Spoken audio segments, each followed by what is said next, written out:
Hi friends, कामाची सुरुवात करत असताना प्रत्येक मार्केटिंग ऑफिशियल तुम्हाला आवर्जून एक गोष्ट सांगतो की मित्रांनो, संभाव्य ग्राहकाची यादी मोठी असू द्या.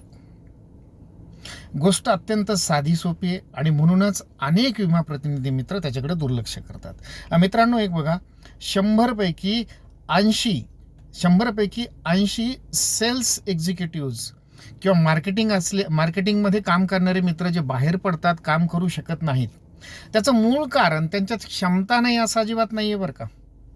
मग घोडं पेंड कुठं खातं, अडचण कुठे येते ती थोडीशी समजून घेऊया.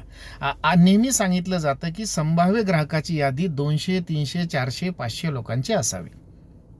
समजा ती यादी जर तुम्ही केलेली नसेल, तुमच्या नॅचरल कस्टमर बेसमध्ये 500 काय 1000 लोक सुद्धा सापडतात. जर पेन आणि डायरी घेऊन बसलात ना, तर 1000 लोकांची यादी करणं अजिबात मुश्किल काम नाही आहे. मी नेहमी सांगतो, तुमच्या घरामध्ये जर काही लग्न असेल, तुमच्या घरात एखादा आनंदाचा कार्यक्रम असेल, तर तुम्ही 1000 लोकांना सहज निरोप पाठवता ना. तर हे आपला नॅचरल बेस झाला, ज्यामध्ये आपले मित्रपरिवार, नातेवाईक वगैरे सगळे आले. मित्रांनो, आपण यादी करत नाही आहेत. साधी सोपी आणि प्रथम करायची गोष्ट आपण टाळतो. मग टाळल्यानंतर काय होतं, असं नाही की तुम्ही काम करू इच्छित नाही, तुमची इच्छा नाही.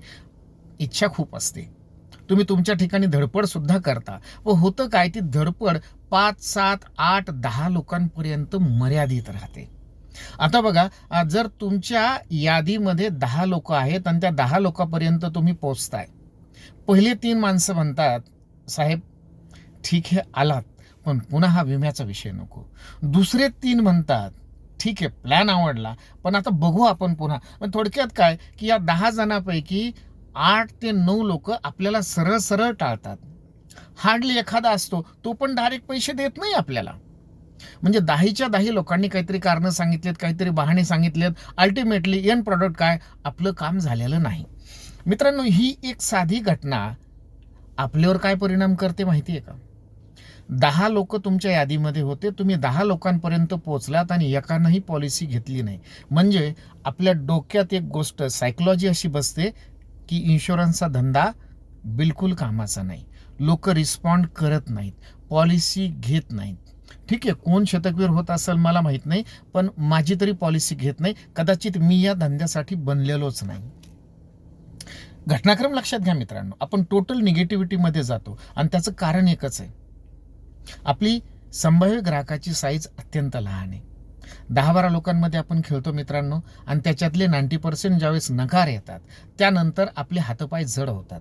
पुन्हा 11व्या माणसापर्यंत जाण्याची ना हिंमत राहत नाही. मला त्याची कल्पना आहे, मला त्या मानसिकतेची कल्पना आहे. आता दुसरी सिच्युएशन, दुसरी केस सांगतो मी.